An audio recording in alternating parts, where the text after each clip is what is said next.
આપ સર્વોને હેતપૂર્વક જય શ્રી સ્વામિનારાયણ। આજની સત્સંગ કથા વાર્તા નિજ મંદિર સાવરકુંડલા। પવિત્ર ચૈત્ર માસ વિશેષ। આજની સત્સંગ કથા વાર્તામાં આપણે શ્રીમદ સત્સંગી જીવનની કથા સાંભળશું। પ્રકરણ 4 અધ્યાય 65। શ્રી નારાયણ મુનિ કહે છે કે, હે મુને, શ્રી વાસુદેવ ભગવાન તથા તે ભગવાનના ભક્તો વિના બીજા પદાર્થમાં જે સ્નેહ થાય તે નિશ્ચય મોટા શત્રુ અને તે ઘણા દોષોને રહ્યાનું ઠેકાણું છે। જેણે ગૃહસ્થાશ્રમ મૂક્યો તેવા ત્યાગી સાધુઓને પણ સ્નેહે કરીને વારંવાર જન્મ મરણ પમાડનારી પોતાના પુત્ર અને સ્ત્રી આદિક સંબંધીની સ્મૃતિ થાય છે। મનુષ્યને મરણ સમયે સ્ત્રી, પુત્ર, ધન, ઘર તથા પશુ, પક્ષી, વૃક્ષ આદિક પદાર્થને વિશે સ્નેહ રાખવાથી બુદ્ધનો અવતાર આવે છે। પોતાની શીશની ઇન્દ્રિય કાપી નાખનારા પુરુષને પણ સ્નેહ રાખવાથી સ્ત્રીના પ્રિયને અર્થે મૈથુને રહિત એવા સ્પર્શાદિકના સુખને વિશે પ્રવૃત્તિ થાય છે।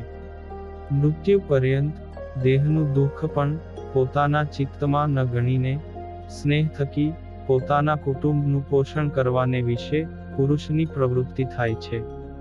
પોતાની જ્ઞાતિ ન હોય એવા સ્ત્રી પુરુષો પણ પરસ્પર સ્નેહ થઈ જવાથી પોતાના માતા પિતા આદિક સંબંધીનો ત્યાગ કરી એકબીજા સાથે પરદેશમાં જતા રહે છે।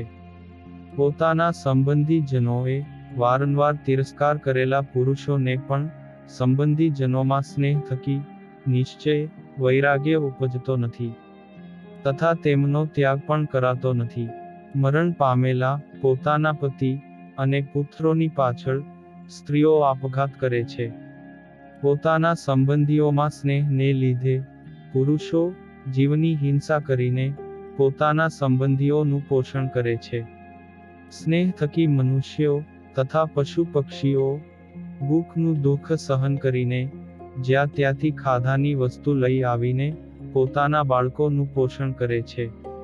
સ્નેહ થકી પોતાના કુટુંબનું પોષણ કરવાને અર્થે નિશ્ચય મૃત્યુ થાય એવા ચોરી આદિક કર્મો તથા નાવમાં બેસીને સમુદ્ર પાર કમાવા જવું એ આદિક ક્રિયાને વિશે મનુષ્યોની પ્રવૃત્તિ થાય છે।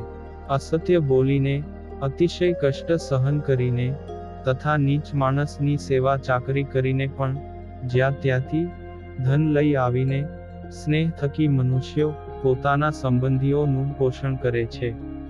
પોતાની જાતિથી ભિન્ન એવા પશુ પક્ષી આદિકને વિશે સ્નેહથી પુરુષને પોતાના પુત્રાદિક સંબંધી માન થાય તેવી અતિ કષ્ટદાયક આસક્તિ થાય છે। રોગ તથા વૃદ્ધાવસ્થા થકી જીર્ણ થયેલા પોતાના શરીરમાં પણ સ્નેહ થકી જીવવાની આશા રહે છે।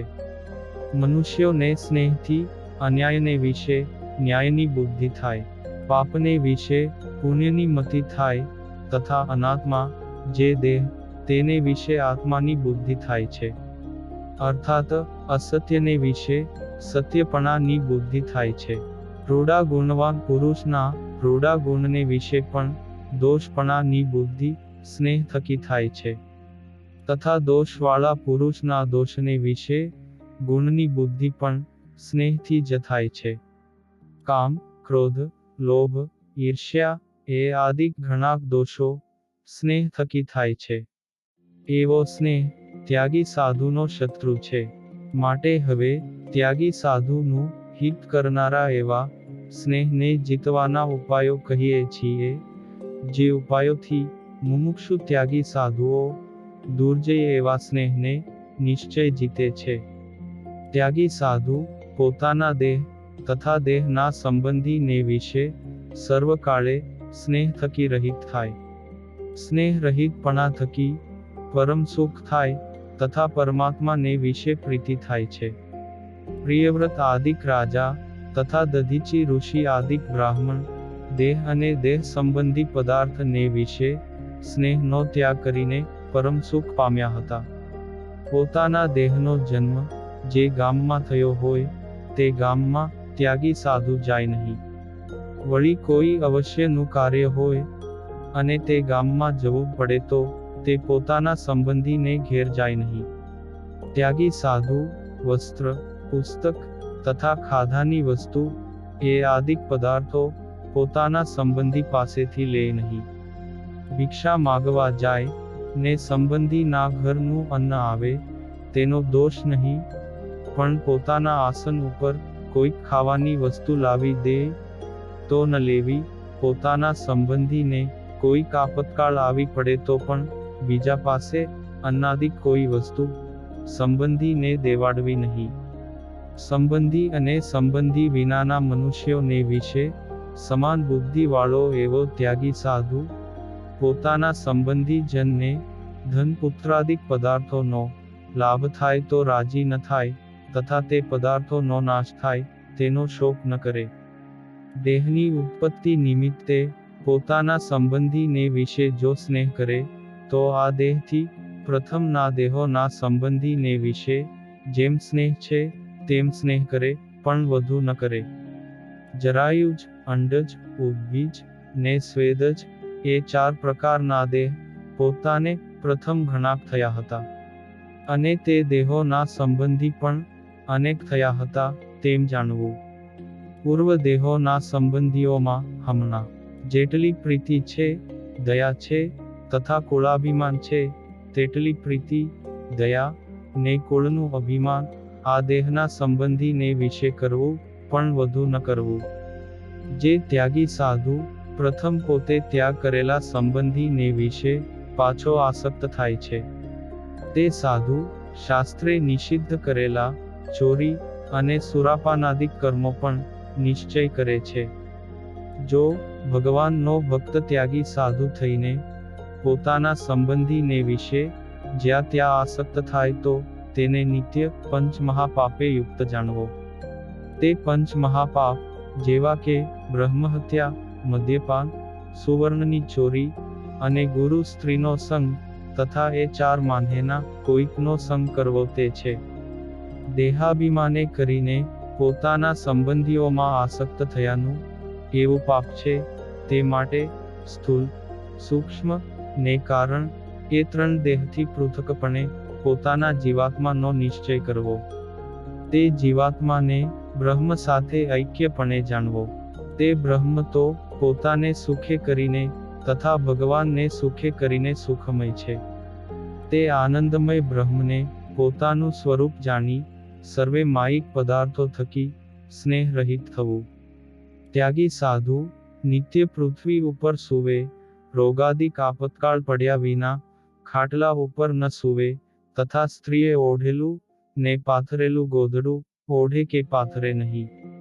ત્યાગી સાધુ 1 મહિનો પૂરો થયે વતુ કરાવે અને કક્ષ, ઉપસ્થ ને શિખાને વરજીને કરાવે, પણ તેને ઠેકાણે અસ્ત્રાને ફેરાવે નહીં. ત્યાગીના ધર્મોનું પાલન કરનારો સાધુ એકાદશી આદિક વ્રતને દિવસે તથા પ્રાયશ્ચિત્તના ઉપવાસને દિવસે વતુ ન કરાવે. વ્રત ઉપવાસને બીજે દિવસે ભોજન કર્યા પછી વતુ ન કરાવે. પાપી મનુષ્યો અથવા નાસ્તિકનો સ્પર્શ થાય, ભૂંડું સ્વપ્ન આવે, વાણંદ પાસે વતુ કરાવે, યવનનો તથા ચર્મકારનો અથવા નીચ જાતિનો સ્પર્શ થાય ત્યારે ત્યાગી સાધુ સ્નાન કરે. પોતાના માતા, પિતા અને ગુરુ આ 3નું મરણ થાય ત્યારે સાધુ વસ્ત્રે સહિત સ્નાન કરે, પણ બીજા કોઈ સંબંધીનું મરણ સાંભળીને સ્નાન ન કરે. ત્યાગી સાધુ ભગવાનની 9 પ્રકારની ભક્તિ કર્યા વિના એક ક્ષણ માત્ર કાળ વ્યર્થ ન ગાળે. ગ્રામ્ય વાર્તાનો દૂર થકી ત્યાગ કરે. ત્યાગી સાધુ જે તે કોઈકની આજીવિકા, ગામ, ખેતર કે વાડી સંબંધી મનસુબો કરે કે સાંભળે નહીં. કોઈના દ્રવ્યાદિક પદાર્થોના પરસ્પર લેણ દેણને વિશે પોતાનું મધ્યસ્થીપણું કરે નહીં, તેમાં પોતાની સાખ્ય કરે કે કરાવે નહીં.